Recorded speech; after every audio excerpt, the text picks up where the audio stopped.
पढ़ा था मंदिर स्थापत्य। तो मंदिर स्थापत्य आप लोगों को समझ में आया और सारे लोग रेगुलर रहें क्योंकि बहुत इंपॉर्टेंट चीज़ें होती हैं।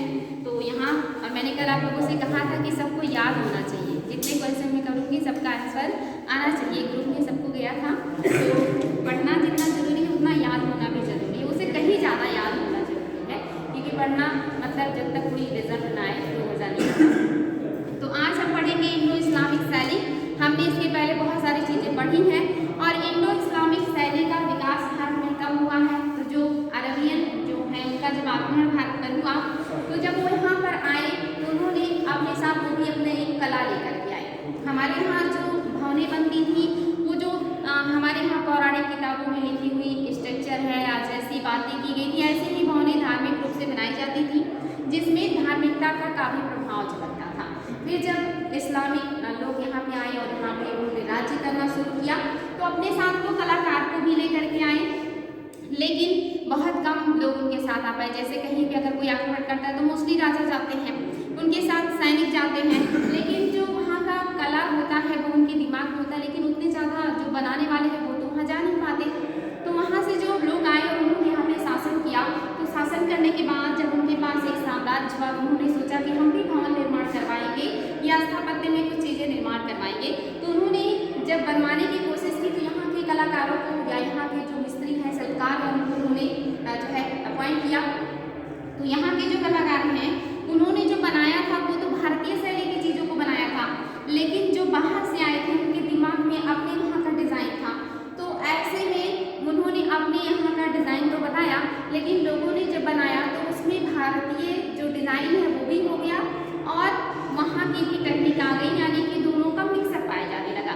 जैसे आपको हिंदी लिखने आता हो और आपसे कोई उर्दू लिखवाए तो कहीं ना कहीं वो उसमें आवाज़ का कुछ मेल आ ही जाता है। जैसे आप भोजपुरी आपका मदर टंग है, लेकिन आपको इंग्लिश कोई बोलने को कहे तो उस इंग्लिश बोलने की फ्लुएंसी से पता चल जाता है कि आप हिंदी भाषी या ऐसे इलाके के हैं जहाँ पे भोजपुरी बोली जाती है। जैसे हम लोग कहीं जाते हैं वहाँ हिंदी बोलते हैं, वहाँ के लोगों को पता चल जाता है कि हम यूपी या बिहार से बिलोंग करते हैं, क्योंकि हमारे उस हिंदी में वो फ्लुएंसी वो मतलब जो है उच्चारण में वो नहीं रहता है, जो है एक सादनेस जो कि एक हिंदी भाषी राष्ट्र के लोगों के अंदर होता है। या जो इंग्लिश अमेरिकन या ब्रिटिश बोलते हैं वो इंग्लिश हम लोग नहीं बोल पाते, हम लोग कहेंगे हाउ आर यू, एकदम बिल्कुल सीधा सीधा वो लोग हाँ बिल्कुल ऐसे बोलेंगे कि एक ही वर्ड में पूरा सेंटेंस कंप्लीट हो जाता है। तो उनकी इंग्लिश जैसे हमको बोलने के लिए तो जीवन में खत्म हो जाएगा, नहीं बोल पाएंगे, तो इसलिए वो जान जाते हैं कि हाँ ये बाहरी है या इन्हें हमारे यहाँ का इंग्लिश नहीं पता है। तो ऐसे ही होता है। अभी आप लोग कितना भी अच्छा हिंदी बोलते हो, अगर आप चले जाएँ मुंबई वगैरह में तो लोग जान जाएंगे कि हिंदी भाषी राज्यों के हैं ये लोग या भोजपुरी टंग है इनका, वो तुरंत सब कह देते हैं कि आप बिहार या यूपी से हैं, पता चल जाता है। तो ये ऐसे ही है, जो लोग वहाँ से अपना डिज़ाइन लेकर के आए और कलाकारों ने यहाँ से जो है अपॉइंट किया, जब उन्होंने बनाया तो दोनों का मिक्सअप हो गया और इसी को कहा गया जो है हिंद या कहिए कि इंडो इस्लामिक स्थापत्य। उसमें इंडिया का भी कल्चर आ गया और इस्लाम का भी कल्चर आ गया। तो बात करेंगे सबसे पहले इंडो इस्लामिक कल्चर का शुरुआत किसने भारत में किया है। तो आपको पता है कि भारत में जो साम्राज्य की स्थापना किया था वो मोहम्मद गौरी ने किया था, लेकिन मोहम्मद गौरी ज़्यादा दिनों तक जीवित नहीं रह पाए, तो उनके उत्तराधिकारी के रूप में कुतुबुद्दीन ऐबक जो है वो शासक बने। लेकिन कुतुबुद्दीन जो ऐबक है ये बहुत ज़्यादा दिनों तक जीवित नहीं रहे, मुश्किल से 4 साल वो जिंदा रहे और पोलो खेलते हुए घोड़े से गिरने से उनकी मृत्यु हो गई अचानक से। लेकिन इन 4 सालों में उन्होंने कुछ स्थापत्य का निर्माण करवाया, जिसमें उन्होंने कुतुब मीनार का निर्माण शुरू करवाया था, 2.5 दिन का झोपड़ा बनवाया था, और जो कुतुब मीनार का उन्होंने शुरुआत करवाया था वो एक सूफी संत के नाम पे शुरू किया था।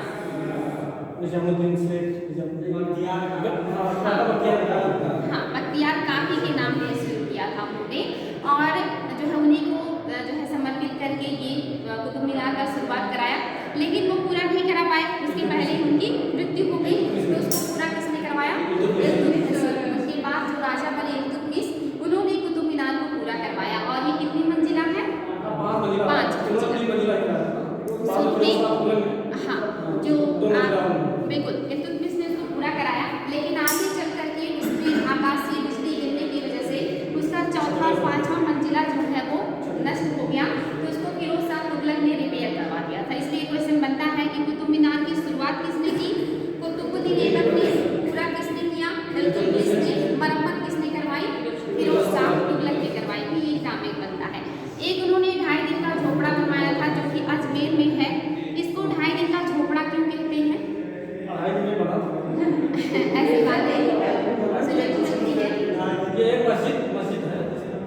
देखिए दो बातें, एक तो कुछ लोग कहते हैं कि 2.5 दिन में बना था इसलिए 2.5 दिन का झोपड़ा है, लेकिन जो सबसे ऑथेंटिक है ये है कि वहाँ पे 2.5 दिन का उर्स एक त्योहार होता है।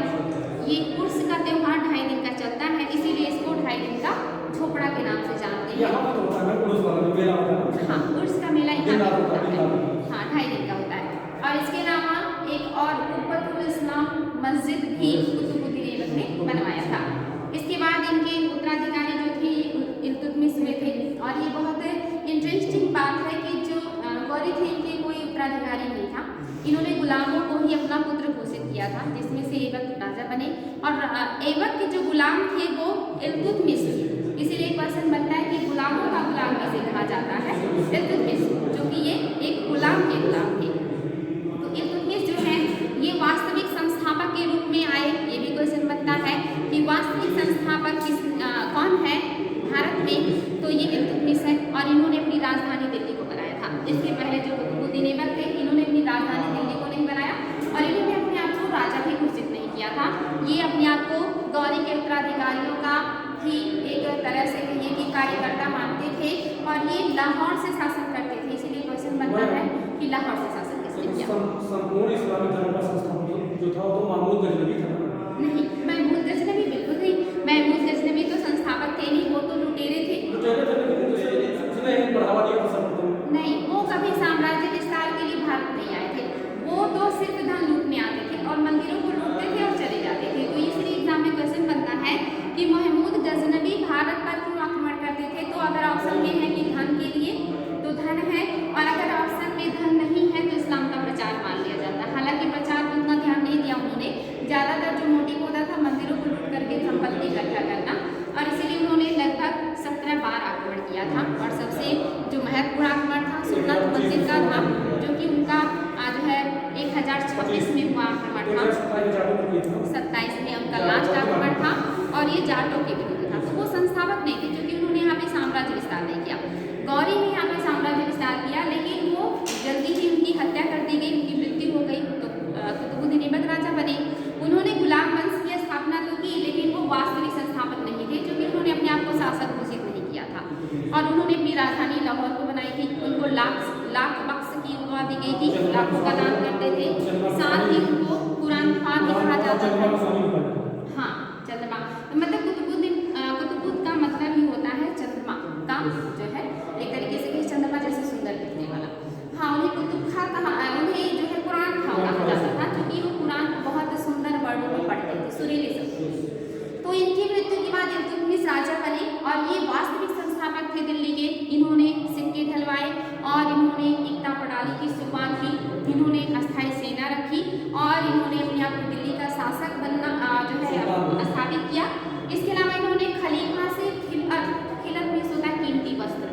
ये एग्जाम में क्वेश्चन आया कि खिलत क्या होता है? कीमती वस्त्र, जैसे आप किसी को गिफ्ट देते हैं तो कीमती वस्त्र देते हैं, ऐसे ही जो खलीफा होते थे वो प्रमाण पत्र और खिलत देते हैं। जैसे अभी भी जब कोई किसी को पुरस्कार दिया जाता है तो एक साल, एक प्रतिमा और जो पैसे होते हैं वो दिया जाता है। ऐसे ही जो खलीफा होते थे, जो इस्लाम के धर्मगुरु के नाम से जाने जाते थे, ये अगर कोई राजा बनता था तो उनके पास अपने लिए आशीर्वाद के रूप में भेजता था उपहार वगैरह। फिर वहाँ से खलीफा अगर उनको राजा स्वीकार करते थे तो राजा स्वीकार करने का प्रमाण पत्र और साथ ही खिलत यानी कि कीमती वस्त्र भेजते थे। और ये प्राप्त करने वाले इल्तुतमिश पहले राजा थे जिन्होंने खलीफा से आधिकारिक रूप से राजा होने का अधिकार प्राप्त किया था। और इन्होंने दिल्ली में हौज-ए-खास नामक जो है एक भवन निर्माण किया था। इसके अलावा जो है इन्होंने दिल्ली में अपने पुत्र के नाम पर एक मकबरा भी बनवाया था। और ये मकबरा शुद्ध इस्लामिक शैली में बनने वाला पहला मकबरा था, जो कि जो है इल्तुतमिश ने जो है हौज-ए-खास की स्थापना की थी, जो कि काफ़ी इंपॉर्टेंट है। साथ ही इन्होंने क्या किया था? कुतुब मीनार को पूरा करवाया था। ये ज़्यादा इंपॉर्टेंट है, एग्जाम में यहाँ से क्वेश्चन बनता है। आगे चल करके इनकी पुत्री रजिया हुई, लेकिन वो बहुत ज़्यादा दिनों तक शासक नहीं रही। फिर जो है बलबन का शासन आता है, और जो बलबन है इन्होंने सुल्तानगढ़ी का मकबरा बनाया, जो इनके बड़े बेटे के याद में बनाई गई थी। बड़ा बेटा इनका जो है मंगोलों से लड़ते हुए मर गया था, और उन्हीं की याद में इन्होंने सुल्तानगढ़ी का मकबरा बनवाया, जो शुद्ध इस्लामिक शैली में बनने वाला भारत का पहला मकबरा है। ये क्वेश्चन दिया चुका है कि भारत में बनने वाला शुद्ध इस्लामी शैली का पहला मकबरा कौन सा है, तो सुल्तानगढ़ी का मकबरा है, जो कि बलबन ने बनवाया है। आगे चल करके आप जानते हैं कि जो इतिहास में सबसे ज़्यादा प्रसिद्ध है सल्तनत काल में, वो है अलाउद्दीन खिलजी, और इनका जो साम्राज्य है ये अपने सभी क्षेत्रों में विकास के लिए जाना जाता है, और ये अपने आप में काफ़ी अद्भुत राजा हैं। इनके समय में आप देखेंगे सैनिकों का बहुत बड़ा एक स्थापना किया गया, साथ ही इन्होंने सैनिकों को नगद वेतन दिया था, ये पहले राजा थे। सबसे ज़्यादा इन्होंने जनता से टैक्स वसूल किया था, ये भी क्वेश्चन बनता है, 50% टैक्स इन्होंने जनता से लिया था। साथ ही कोहिनूर हीरा प्राप्त करने वाले ये राजा है जिन्होंने दक्षिण से प्राप्त किया था, और ये ला करके उनको किसने दिया था, मलिक काफूर ने, जो कि उनका सेनापति था। और यहाँ से और भी बहुत ज़्यादा क्वेश्चन बनता है, हिस्ट्री में डिटेल में ये चीज़ें आप लोगों को पढ़ने को मिलती हैं। इन्होंने भी कई जो है इमारतों का निर्माण करवाया, जिसमें आप देखेंगे इन्होंने जो है सीरी का किला बनवाया था, साथ ही जो है इन्होंने अलाई दरवाज़ा बनवाया था। ये एग्जाम में आता है कि अलाई दरवाज़ा किसने बनाया है, अलाउद्दीन खिलजी ने बनवाया है। हौज ये खास ये भी इन्हीं का बनवाया हुआ है, और साथ ही सीरी का किला भी अलाउद्दीन खिलजी ने ही बनवाया था, जो कि काफ़ी खूबसूरत निर्माण है इनका। इसके बाद आ जाता है तुगलक काल। तुगलक काल में स्थापत्य जो है ये एक तरीके से देखेंगे कि बहुत ज़्यादा इस पर नक्काशी वगैरह नहीं किया गया है। यहाँ पे मोटी मोटी ढलवा दीवारों का उपयोग किया गया। एग्जाम में आता है कि कौन से साम्राज्य के शासकों ने ढलवा और मोटी दीवारों का उपयोग किया है इमारतों में, तो तुगलक वंश के शासकों ने ऐसी इमारतें बनवाई हैं। साथ ही आप देखेंगे यहाँ पे तुगलकाबाद का किला इन्होंने बनवाया है, और ये बनवाया है गयासुद्दीन तुगलक ने, जो कि तुगलक वंश के संस्थापक हैं। गयासुद्दीन तुगलक, इन्होंने तुगलकाबाद का किला बनवाया है, और जहाँपनाह जो नगर है ये मोहम्मद बिन तुगलक ने बनवाया है। ये भी इम्पॉर्टेंट है, याद रखेंगे जहाँपनाह नगर। ये जो दो हैं ये महत्वपूर्ण हैं आपके तुगलक काल से। साथ ही तुगलक काल में सबसे ज़्यादा जो स्थापत्य पर ध्यान दिया है वो फिरोज शाह तुगलक ने किया है। इन्होंने एक विभाग भी बनवाया था, दीवान-ए-इमारतिया। ये ऐसे शासक थे जिन्होंने सबसे ज़्यादा सार्वजनिक हितों पर ध्यान दिया था, और हर चीज़ के लिए इन्होंने कोई ना कोई विभाग बना रखा था। जैसे दीवानी बंदगाह इन्होंने जो दास थे उनके लिए बनाया था, दीवानी मुस्तराज बनाया था, दीवानी इमारतिया बनाया था। ऐसे ही जो हज पर जाते थे उनके लिए भी बनाया गया था, और साथ ही जो गरीब मुस्लिम लड़कियां थी उनकी पढ़ाई और शादी के लिए भी बनाया गया था। अस्पतालों के लिए भी इन्होंने जो है विभाग बनाया था। तो सबसे ज़्यादा विभाग इन्होंने बनाया था। तो एग्जाम में आता है कि दीवान-ए-इमारतिया नामक विभाग किसने बनवाया था, फिरोज शाह तुगलक ने बनवाया था। ये काफ़ी इंपॉर्टेंट है, और यहाँ से ज़्यादातर ये दीवान-ए-इमारतिया या आपके जो है मोहम्मद बिन तुगलक ने भी कुछ इस तरह के विभाग बनाए थे। ये सब ज़्यादा एग्जाम में क्वेश्चन आता है, जो कि इतिहास में आप लोगों को पढ़ने को मिलेगा। इसके बाद आप देखेंगे लोधी काल का टाइम आ जाता है, और सैयद में आप देखते हैं सैयद वंश में कोई खास विकास नहीं हो पाता। सैयद वंश बहुत कम समय तक था, खिजर खान ने स्थापना किया था। इसके बाद लोधी का समय आ जाता है। लोधियों के काल में थोड़ा सा स्थापत्य का अच्छा विकास हुआ है, संगमरमर वगैरह का इन्होंने उपयोग किया है, और इसमें सबसे ज़्यादा जो विकास है सिकंदर लोधी के समय में हुआ है। बहलोल लोधी संस्थापक है, सिकंदर लोधी है, और इब्राहिम लोधी है। बहलोल लोधी ने स्थापना किया, सिकंदर लोधी के समय में बहुत ज़्यादा विकास हुआ, लेकिन बहलोल लोधी के समय में ये जो आते हैं आपके जो लास्ट वाले शासक हैं इब्राहिम लोधी, इनके समय में साम्राज्य की जो है समाप्त हो जाता है। बाबर आते हैं, मुगल वंश की स्थापना कर देते हैं। सिकंदर लोधी ने ही आगरा नगर में बसाया था। हाँ, ये भी एग्जाम में क्वेश्चन आता है कि आगरा नगर की नींव किसने डाली है, सिकंदर लोधी ने डाली है। इसके बाद लोधी वंश समाप्त हो जाता है। फिर कुछ जो है क्षेत्रीय शैलियों का विकास हुआ, जैसे जौनपुर में कुछ मस्जिद है जो एग्जाम में आता है, जिसमें आप देखेंगे अटाला का मस्जिद, ये एग्जाम में बहुत बार आया है। ये आपके जौनपुर में है। साथ ही जौनपुर में झझरी मस्जिद भी है और जामा मस्जिद भी है। झझरी मस्जिद, जामा मस्जिद और अटाला मस्जिद, ये तीनों मस्जिद जो है ये जौनपुर के हैं, और जौनपुर को पूर्व का सिराज कहा जाता है, क्योंकि ये शुरू से ही शिक्षा का केंद्र रहा है, इसीलिए इसको पूर्व का सिराज कहा जाता है। ये भी एग्जाम में बहुत ज़्यादा आता है कि पूर्व का सिराज किसे कहा जाता है, जौनपुर को कहा जाता है। और जौनपुर की स्थापना किसने की? फिरोज शाह तुगलक ने किया था। जौना खां की याद में, जौना खां मतलब मोहम्मद बिन तुगलक, ये भी एग्जाम में क्वेश्चन आता है। इसके बाद आप देखेंगे कि आपके कश्मीर में भी कुछ स्थापत्य का निर्माण हुआ, लेकिन यहाँ से एग्जाम में क्वेश्चन उतना नहीं बनता है। साथ ही मोठ का मस्जिद जो कि सिकंदर लोदी ने बनवाया था, ये भी इम्पॉर्टेंट है, सिकंदर लोदी के काल का है मोठ का मस्जिद। और इसके अलावा चार मीनार कहाँ पे है? हैदराबाद में किसने बनाया है? कुली कुतुब शाह ने बनवाया था चार मीनार हैदराबाद का। ये भी एग्जाम में क्वेश्चन आता है कि चार मीनार कहाँ है और किसने बनवाया है? हैदराबाद में है।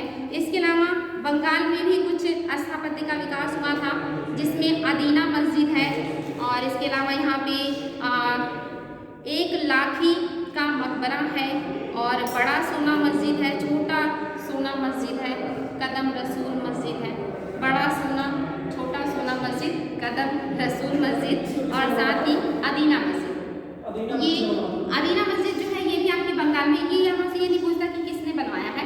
हाँ, ये कहाँ पे स्थित है, ये कूट में भी आता है और इंडिविजुअल में पूछ लेता है।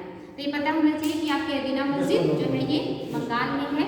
और साथ ही यहीं पे जो है आपका छोटा सोना मस्जिद, बड़ा सोना मस्जिद और कदम रसूल मस्जिद भी है। ग्वालियर का किला बहुत इंपॉर्टेंट है, काफ़ी अपने आप में मजबूत है। और इसको किसने बनवाया था? ग्वालियर का किला जय सिंह ने।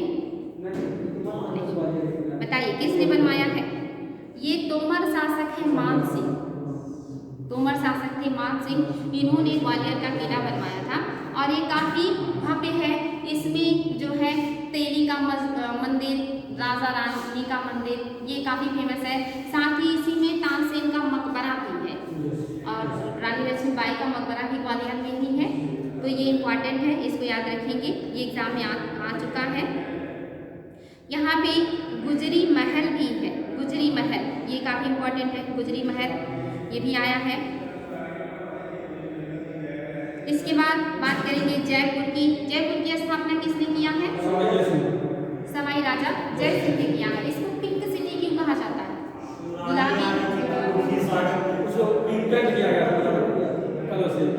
गुलाबी कलर से पेंट कर दिया गया था। किस खुशी में? रानी विक्टोरिया भारत में कब आई थी? रानी विक्टोरिया को आप लोगों ने कब बुला दिया? रानी विक्टोरिया कभी भारत नहीं आई है। हम लोग उनको बुला भी दिए कि सम्मान में कलर भी कर दिया। नहीं नहीं, रानी विक्टोरिया नहीं आई थी, उनकी पत्नी हाँ मेरी आई थी, हाँ मेरी, विक्टोरिया कभी नहीं आई।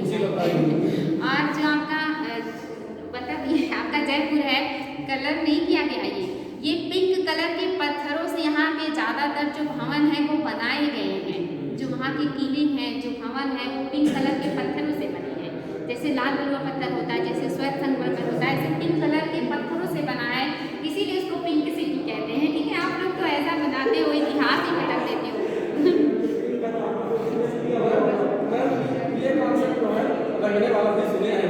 अच्छा, आप ही जैसे किसी आर्टिस्ट ने बना दिया होगा।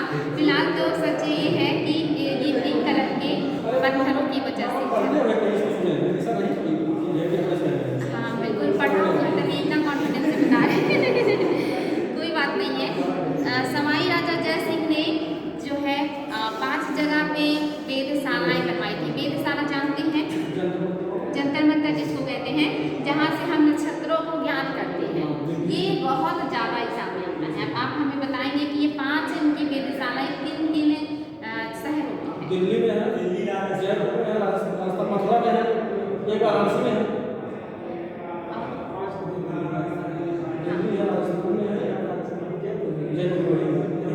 वाराणसी में है, ये भी कंफर्म है।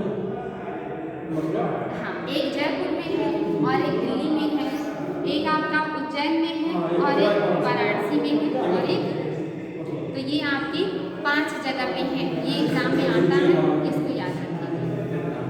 तो ये जो सवाई राजा जय सिंह है ये बहुत इंपॉर्टेंट है। और यहीं पे एक और महल भी है जिसको सवाई प्रताप ने बनवाया था, हवा महल जिसको कहा जाता है। इसमें बहुत ज़्यादा खिड़कियों का उपयोग किया गया था। जहाँ से जो राजकुमारी और रानियाँ थी वो बाहर का जैसे मार्केट वगैरह का नज़ारा देखती थी जाकर के। शीश महल भी है इसमें, और शीश महल भी था। नहीं, ये हवा महल है जिसमें बहुत ज़्यादा खिड़कियों का उपयोग किया गया है, ये भी जो है इन्होंने बनवाया। इसके अलावा लखनऊ का स्थापत्य है। लखनऊ में क्या फेमस है? इमामबाड़ा। किसने बनवाया है? इमामबाड़ा, हाँ भूल भुलैया भी है, इमामबाड़ा, लेकिन किसने बनवाया है? हाँ, किसने बनवाया है बताइए? हाँ नहीं, आसिफुद्दौला, आसिफुद्दौला ने बनवाया है इमामबाड़ा। आसिफुद्दौला नवाब हैं, आसिफुद्दौला, इन्होंने ही ये बनवाया है। इसके अलावा शेरशाह सूरी के समय में आएंगे तो शेरशाह सूरी के समय के स्थापत्य की बात करेंगे तो सबसे महत्वपूर्ण कौन सा है? सासाराम में शेरशाह सूरी का अपना खुद का मकबरा, जो कि एक कृत्रिम झील के बीच में है। हाँ, रोहतास का किला भी उन्होंने बनवाया है। इसके अलावा एक और भी बहुत ज़्यादा इम्पोर्टेंट पुराना किला, दिल्ली में पुराना किला बनवाया है। और पुराना किला के अंदर किला-ए-कुहना नामक मस्जिद भी इन्होंने बनवाया है। ये 4 चीज़ें एग्जाम में पूछी जाती हैं, इसको याद रखेंगे, बहुत इंपॉर्टेंट है। इसके अलावा इन्होंने पाटलिपुत्र का नाम भी बदल दिया था। हाँ, पाटलिपुत्र का नाम बदल करके पटना में शेरशाह सूरी ने ही किया था। ये भी एग्जाम में क्वेश्चन बनता है, याद रखेंगे। अब बात करेंगे मुगल कालीन स्थापत्य की। तो मुगल कालीन स्थापत्य आप जानते हैं कि जो हुमायूं है ये है, और इसके पहले बाबर ने मुगल वंश की स्थापना की। लेकिन बाबर चूंकि युद्ध ही लड़ते थे पूरे टाइम, 1526 में उन्होंने कौन सा युद्ध लड़ा था? 1527 में, 1528 और 1530 में आगरा में उनकी मृत्यु हो गई और काबुली बाग में उनको दफन कर दिया गया। लेकिन बाद में उनकी अस्थियों को निकाल करके काबुल में ले जा करके दफन किया गया। हाँ, उनकी इच्छा थी कि उनका जो मकबरा है या जो उनका अंतिम संस्कार है वो काबुल। तो बाबर कोई बहुत खास स्थापत्य में ध्यान नहीं दे पाए। उनके जो पुत्र हैं हुमायूं, ये भी बहुत ज़्यादा दिनों तक शासन नहीं रहा, जब तक रहे तब तक शेरशाह सूरी और अन्य शासकों से युद्ध ही करते रहे। लेकिन इन्होंने क्या कुछ बनवाया है? मुगल चित्रकला की नींव इसने ही रखी। हाँ, मुगल चित्रकला का नींव भारत में हुमायूं के ही शासनकाल में पड़ा, ये सही है। और इसके अलावा क्या इन्होंने कोई इमारत बनवाई है? कोई इमारत नहीं बनवाई है। इन्होंने दीन पनाह नगर बसाया था दिल्ली में, जहाँ पर एक लाइब्रेरी बनवाई थी और उसी लाइब्रेरी से गिरने की वजह से इनकी मृत्यु भी हो गई थी। ये इम्पोर्टेंट है। इसके बाद आता है अकबर का टाइम, और अकबर के टाइम में आप देखेंगे स्थापत्य का बहुत ज़्यादा विकास हुआ। अकबर ने सबसे ज़्यादा किले बनवाए थे। उनका एक किला आगरा में है, दूसरा इलाहाबाद में है, तीसरा लाहौर में है, एक है इकांका यहाँ पे राजस्थान में है। तो इन्होंने कई किले बनवाए थे और मैंने आप लोगों को पिछले साल ये चीज़ें सीक्वेंस में भी लिखाया था कि सबसे पहला कौन सा किला, उसके बाद सीक्वेंस भी लिखाया था इनके किलों का। साथ ही इन्होंने आगरा का किला बनवाया था जो कि काफ़ी भव्य है और इस किले में बहुत सारी इमारतें भी हैं जिसमें शाहजहाँ का ज़्यादा योगदान है।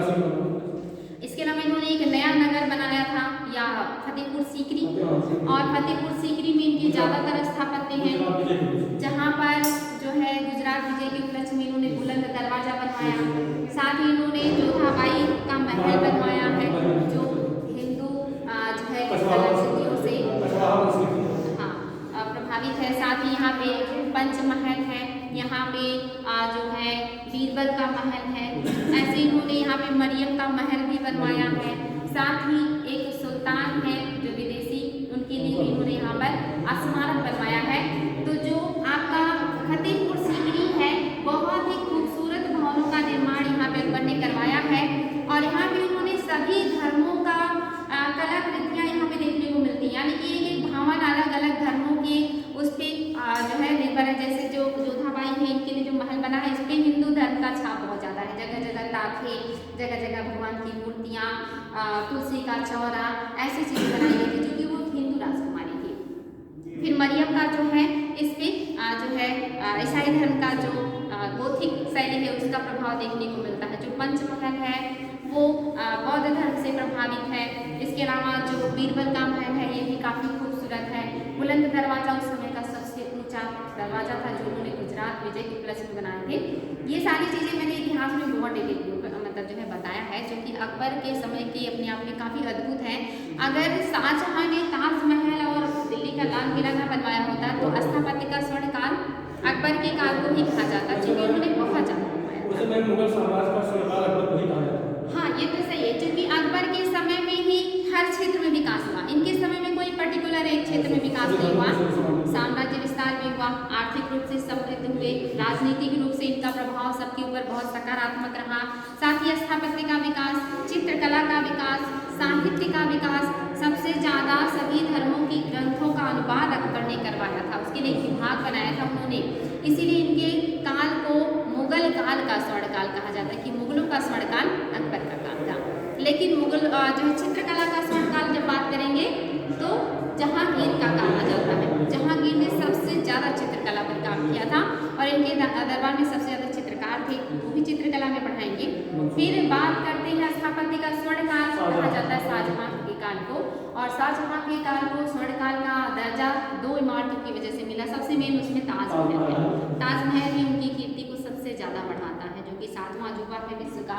इसके अलावा उन्होंने दिल्ली का लाल किला और दिल्ली का जामा मस्जिद, ये दोनों बहुत इंपॉर्टेंट है। इसके अलावा आगरा के किले में दीवाने आम, दीवाने खास और मोती मस्जिद का निर्माण भी शाहजहां ने करवाया है।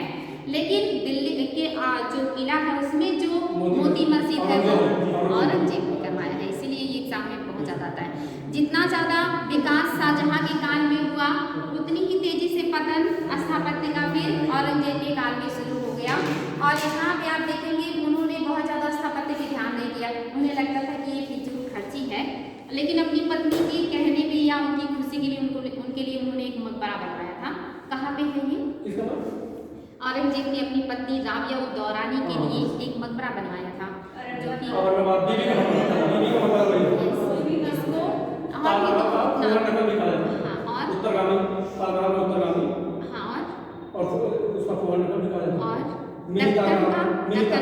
दक्कन का ताजमहल भी कहा जाता है और बीबी का मकबरा भी कहा जाता है। ये आपके महाराष्ट्र के औरंगाबाद में है। ये ताजमहल जो ताजमहल का है उसका पूर्वगामी किसको कहा जाता है, यानी कि हुमायूं का मकबरा, और ताजमहल का उत्तरगामी बीबी का मकबरा, और ताजमहल तो ताजमहल है। और हाँ, खूबसूरत दिलरास बानो था। जितनी भी महारानियां हैं सबके दो दो नाम हैं, जैसे जोधाबाई का जो नाम था हरखाबाई था, जो नूरजहां थी इनका नाम क्या नाम, और जो मुमताज महल थी अर्जुमंद बानो। वैसे सारी जितनी भी महारानियां हैं सबका दो दो नाम है। वैसे ही जो राबिया उद दौरानी है इनका नाम भी दिलरास बानो था। तो कभी कभी ये उपनाम भी पूछ लेता है, इसलिए उपनाम भी पता होना चाहिए। तो बात कर रहे थे हुमायूं की मकबरा की, जो कि ताजमहल का पूर्वगामी बहुत खूबसूरत है और 4 बाग पद्धति में बनने वाला पहला मकबरा है। एग्जाम में आता है 4 बाग पद्धति क्या है? बाबर ने शुरू किया था, लेकिन है क्या बताएं, पिछले साल बताया था मैंने, क्या है 4 बाग पद्धति? चारों तरफ से बगीचे थे, बीच में पानी जल निकास व्यवस्था थी, बहुत खूबसूरत तरीके से। नहीं, बीच में मकबरा होता है और उसके चारों कोने में बाग होते हैं। जैसे पंचायतन में बीच में बड़ा सा मेन मंदिर होता है, चारों तरफ सब मंदिर होते हैं, तो पंचायतन हो गया। 4 बाग मतलब 4 बगीचे, चारों कोने पे बीच में मस्जिद, इसी को कहते हैं 4 बाग पद्धति। और इसका उल्लेख सबसे पहले बाबर ने किया था, लेकिन इसको स्वरूप दिया था हुमायूं के बाद अकबर के शासनकाल में उनकी पत्नी। किसने बनवाया है? हाजी बेगम ने जो है हुमायूं का मकबरा बनवाया है, जो उनकी पत्नी है। और ये कहा जाता है कि वफादार पत्नी का खूबसूरत तोहफा अपने पति के लिए। एग्जाम में आया है कि वफादार पत्नी का खूबसूरत तोहफा किसे कहा जाता है? हुमायूं के मकबरे को कहा जाता है। और बहुत अद्भुत है, ये लाल बलुआ पत्थर से बना है, लेकिन इसका जो गुंबद है ये संगमरमर का बना है और यहाँ पे डबल गुंबद का उपयोग किया गया है। ये भी क्वेश्चन बनता है। और सबसे ज़्यादा जो मुगल बादशाह हैं उनके जो मकबरे हैं या जो समाधियाँ हैं इसी के अंदर बहुत सारे, इसी में दारा सिकों का भी है जिसको ढूंढने के लिए कमेटी बनाई गई है कि इतने सारे जो इसमें मकबरे हैं इसमें से दारा सिकों का मकबरा कौन सा है उसको ढूंढ करके निकालिए और निकाला जाएगा। हो सकता है उनके सम्मान में कहीं अलग से मकबरा, क्योंकि उन्होंने हिंदू धर्म में, क्योंकि वो बहुत ज़्यादा सहिष्णु राजा थे। सही क्वेश्चन है कि उन्हीं का थी, आखिर इतने सारे लोगों को उन्हीं का थी। उसमें और भी कई सारे लोग जो है, हाँ बहुत सारे, 12 या 14 लोगों का है ना। मैंने पिछले साल नाम लिखवाया है कि किसका किसका है उसमें मकबरा, सारा मैंने बहुत डिटेल में पढ़ाया था। उसमें से जो है इन्हीं का ढूंढा जा रहा है। रीज़न क्या है कि ये बहुत उदार थे, विनम्र थे और इनका जो झुकाव था ये हिंदू धर्म की तरफ बहुत था। इन्होंने हिंदू धर्म की लगभग जितनी महत्वपूर्ण किताबें थी सबका अध्ययन किया था और इन्होंने ही सिर-ए-अकबर नाम से जो है अनुवाद किया था। किसका बताइए? सिर-ए-अकबर नाम से उपनिषदों का अनुवाद किया था और ये इनका बहुत ज़्यादा झुकाव था हिंदू धर्म की तरफ। इनकी हिंदू जो मान्यताएं हैं, जो आदर्श हैं, जो नियम कानून है, उनको बहुत पसंद आता था। वो इतने उदार थे, इतने अच्छे थे कि उनको हर कोई पसंद करता था।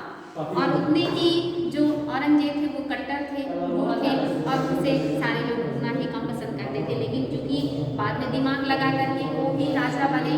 हालांकि इतिहास जो पिछले साल पढ़े उनको बहुत ही अच्छे से मैंने स्टोरी की तरह सारी चीज़ें बताई थी कि कैसे कैसे सब कुछ दारा सिकों के हाथ में था और फिर पलटा जो है वो औरंगजेब की तरफ चला गया। हाँ और बताइए कौन कौन सी? हाँ ये 4 युद्ध लड़े थे और अलग अलग लोगों से लड़ा था। कैसे औरंगजेब ने दिमाग लगा के अपने सभी भाइयों को रास्ते से हटा दिया राजा बन गए थे। और लास्ट में जो शाहजहां है इनकी बड़ी दुर्गति हो जाती है। ये सबसे ज़्यादा साधारण नौकरों के द्वारा ये दफनाया जाता है। खाने को सिर्फ चने और मतलब उनको सिर्फ एक ही जो है खाना मिला था। साथ ही उनसे सिर्फ उनकी बड़ी बेटी जहारा वही मिल सकती थी और किसी को मिलने की भी अनुमति भी नहीं थी। और उनकी जब मृत्यु हो गई तो साधारण नौकरों ने ही ताजमहल में अपनी पत्नी के बगल में दफन कर दिया। उनके बच्चों का उनको कुछ भी नसीब नहीं हुआ। तो उनका जो लास्ट टाइम था बहुत ही दुखद रहा। और ये मतलब इतिहास में सब हो चुका है। तो हम आर्ट एंड कल्चर में पढ़ रहे हैं, आप लोग चले गए उसमें। तो मुगलों का स्वर्णकाल, अकबर का काल, मुगलों का चित्रकला का स्वर्णकाल जहांगीर का है और स्थापत्य में आपका शाहजहां का है। और औरंगजेब के समय में 2 इमारत याद रखेंगे, एक तो बीबी का मकबरा और दूसरा और हाँ हम बात कर रहे थे हुमायूं के मकबरे की। और क्यों उनका मकबरा ढूंढा जा रहा है तो इसी वजह से क्योंकि वो बहुत विशेष थे, विनम्र थे, उदार थे और वो हिंदू धर्म के प्रति बहुत अच्छा सोच रखते थे, लोगों के बारे में अच्छा, यानी कि कोई महान सोच रखे अच्छा इंसान हो तो लोग उसको पुरस्कृत करना चाहते हैं। इसलिए हमारी सरकार उनकी जो है कब्र को तलाश रही है कि ऐसे व्यक्ति उनका कब्र ऐसे नहीं होना चाहिए कि विलुप्त है, किसी को पता ही नहीं कि कहाँ है, उनको थोड़ा सम्मान मिलना चाहिए। तो इसीलिए कमेटी बैठी है और दारा सिकों का मकबरा जो है वो ढूंढा जा रहा है। वहाँ से हो सकता है निकाल के अलग से उनके लिए कोई मकबरा बने या कुछ भी हो, तो वो आगे देखा जाएगा कि सरकार क्या करेगी। फिलहाल ऐसी चीज़ें चल रही हैं। हाँ पित्रादुरा शैली, साथ ही पता चलेगा ये तो मुझे भी नहीं पता। जितने कब्र होंगे सबकी खुदाई करनी पड़ेगी, सबका जांच करना होगा, क्या टेक्निक से पता लगाएंगे कि ये वही है। हाँ लेकिन वो तो मुझे भी नहीं पता। दारा सिकों का डीएनए उसके पास होता अब ये तो पता नहीं, हो सकता है उनके फिंगरप्रिंट वगैरह हो और उसे भी मैच किया जाए। फिलहाल तो मुझे भी नहीं पता कैसे। नहीं हड्डियाँ तो होंगी, अस्थियाँ तो होंगी, अस्थियाँ तो सालों तक रहती है ना, तो अस्थियाँ और मिल सकती है ऐसा नहीं है। हाँ कुछ मिल जाएगा, जैसे हड्डी वगैरह मिल जाएगी। अब क्या होगा मालूम नहीं, लेकिन कुछ तो टेक्निक होगा। इतना साइंस डेवलप है तो कुछ ना कुछ तो तरीका होगा निकालने का। अच्छा अभी आप लोग यहाँ आ जाइए, रिसर्च मत करने लगी तो बात करें, आप लोगों को लगा दिया जाए तो आप लोग तो बिल्कुल हो जाओगे वही पूरा तत्वित हो जाएंगे सब। हाँ तो बात कर रहे हैं कि अकबर का मकबरा कहाँ है, बताएं। अकबर का मकबरा सिकंदरा कहाँ है? आगरा। हाँ और इसके पहले पित्रादुरा शैली बताएं क्या है? पित्रादुरा शैली कि जो नूरजहाँ थी, नूरजहाँ अपने पिता जो आसफ खां थे, हाँ। उनके याद में एक पितरादुरा शैली में उनके मकबरा, उस शैली के अकॉर्डिंग उनका मकबरा बनाया गया था उसी में। हाँ, उनको एतमादुद्दौला का जो है उपाधि मिला था और उन्हीं की याद में उन्होंने एक मकबरा बनवाया था अपने पिताजी के लिए आगरा में, और उसमें उन्होंने पहली बार पितरादुरा पद्धति का उपयोग किया था। क्या था पितरादुरा पद्धति?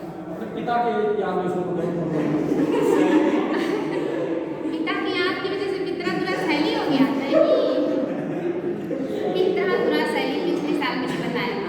पितरादुरा शैली का मतलब होता है कि अगर कोई इमारत बना रहे हैं और उसमें कीमती जो होते बहुमूल्य उसमें पत्थर, सोने, चांदी, हीरे, जवाहरात जब जड़ करके बनाए जाते हैं तब उसे कहते हैं पितरादुरा शैली। यानी कि पहली बार किसी इमारत में कीमती पत्थर, सोने, चांदी, हीरे, जवाहरात को जड़ करके बनाया गया था। और इस शैली में ताजमहल भी बना था, लेकिन लोग उसको समय के साथ तोड़ ले गए, यानी कि उसको लोगों ने निकाल दिया। तो ज़्यादातर ये अंग्रेजों ने ही ले लिया, सबसे गरीब तो वही थे, उन लोगों ने तो ढूंढ ढूंढ करके सारी चीज़ें ले लिए। तो वरना हमारे यहाँ के मंदिर मस्जिदों में इतना सोना और इतना खजाना था कि हमारी तो मतलब जिंदगी ऐसे ही सोना था सब तरफ। बर्तन कटोरे सब अंग्रेज उठा ले गए, कुछ भी नहीं छोड़ा। हर जगह सोचिए इतने अमीर थे लोग यहाँ के कि सिंहासन में भी कोहिनूर हीरा था, और जो है उनके बर्तन भी सोने चांदी के होते थे, उनके घरों में भी सोना चांदी हीरा सब कुछ जड़ा था, दीवारों में भी, मतलब हर तरफ यही सारी चीज़ें होती थी। इतनी अमीरी सोचो किसी सपने में भी कोई नहीं सोच सकता, इतनी अमीरी थी भारत में। और यहाँ के एक एक नवाब अपने आप में शासक की तरह रहते, इतनी शान शौकत थी सबके पास, बहुत अमीरी थी। अगर इतना लूटते ना लोग, जैसे रहते सारी दुनिया के लोगों का नज़र बस भारत की तरफ था। प्राचीन काल से लेकर के आधुनिक काल तक जब तक पूरी तरह कंगाल नहीं कर दिए, छोड़ा नहीं भारत को कि आप चलो तुम्हारी बारी खत्म अब मेरी आई है वो कंपटीशन लूटने का कि मतलब हंसी लगती है कि मतलब सारे लोगों को यही मिला। ब्रिटेन से भी लोग चले आए लूटने, जहाज से पानी में रास्ते से रास्ता ढूंढ करके पहुंच गए। मसाले जमीन के नीचे से, सोना घरों में से, खाली कटोरे, खेत का अनाज, कुछ भी नहीं छोड़ा, सब कुछ ले गया खा के, मतलब एकदम कंगाल करके छोड़ा उन लोगों ने।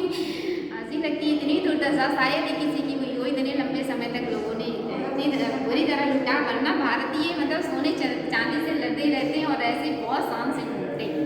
और जैसे नाम था सोने की चिड़िया, वैसे आप सोचिए इतना लूटने के बाद लोगों के घरों में घड़े घड़े भर के सोने की असरफियाँ और ऐसी चीज़ें मिलती थी।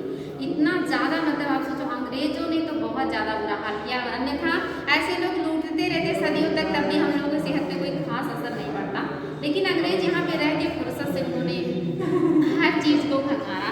और यहाँ जो लोग आते थे वहाँ से, जो यहाँ पे जॉब जिसकी लगती थी, वो लोग यहाँ से नवाब बन के जाते थे। वहाँ के लोग कहते थे कि ये नए नवाब आ रहे हैं, मतलब मजाक उड़ाते थे कि मतलब जो इंडिया में जाता है वो वहाँ से नवाब बन के आता है, इतना पैसा है वहाँ पे, इतना सोना है, तो चलो वहीं चलते हैं। मतलब ऐसी धारणा आ गई थी ब्रिटेन में। और जब ब्रिटेन वालों को देखा तो बाकी फ्रांसीसी, स्वीडिश और जो डच है ये सब भी नहीं रुक पाए कि चलो भारत में सब कुछ है, जो चाहो सब मिलेगा, चाहे वो कपास हो, नील हो, अफीम हो, मसाले हो, सोना चांदी सब कुछ है वहाँ पे, खाने की चीज़ें हैं, ऐसा कुछ नहीं जो भारत में ना हो।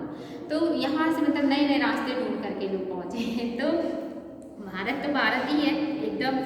इतिहास पढ़ो तो लगता है कि हमारा देश अपने आप मिसाल था।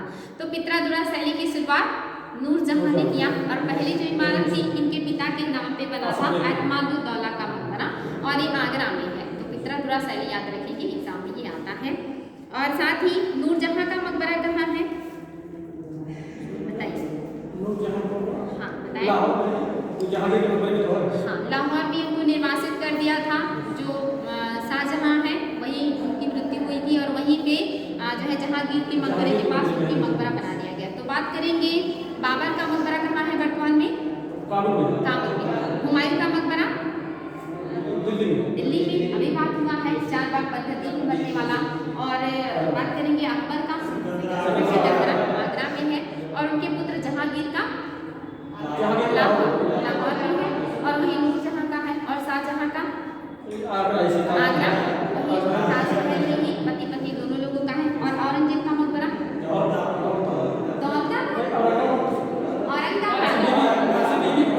जहाँ पे राबिया-उद-दौलानी का मकबरा है, वहीं पे ही उनको भी दफन कर दिया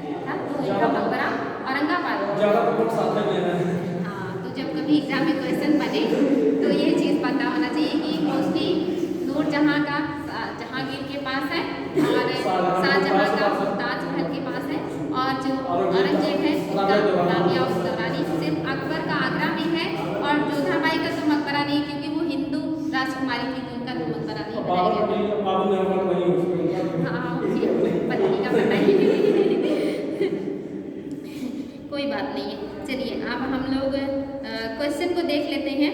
साथ ही कुछ और भी है, जैसे कि बाद में मुंबई की स्थापना किसने किया, पता है पिछले साल मैंने बताया था। कोलकाता की स्थापना, मुंबई की स्थापना, चेन्नई की स्थापना यानी कि मद्रास की स्थापना, ये सब नहीं पता, याद नहीं, भूल गया सब। अच्छा, तो अभी मॉडर्न हिस्ट्री में ये मैंने फर्स्ट 2 ही क्लास लिया था, मेरी क्लास बंद हो गई। हाँ, मुंबई की, हाँ मुंबई सालसेट टेम्पल है। कोलकाता की स्थापना जॉब चार्नक ने किया था, ये भी एग्जाम में आता है क्वेश्चन। इसके अलावा जो है मुंबई की स्थापना, ये भी एक ब्रिटिश है, याद ही नहीं आता है नाम जल्दी। इन सब एक जो फ्रांसिस है, फ्रांसिस डे, इन्होंने मद्रास की स्थापना किया था। और जो मुंबई के हैं ये तो याद आ रहा। हाँ, मुंबई को किसने दहेज में दिया था, पुर्तगालियों ने, ये अंग्रेजों को मुंबई दहेज में दिया था, यानी कि मुंबई हमारा था और दहेज में पुर्तगाली इसको अंग्रेजों को दे दिया। चलिए, अब बारी आ गई है क्वेश्चन का। क्वेश्चन का जवाब दीजिएगा।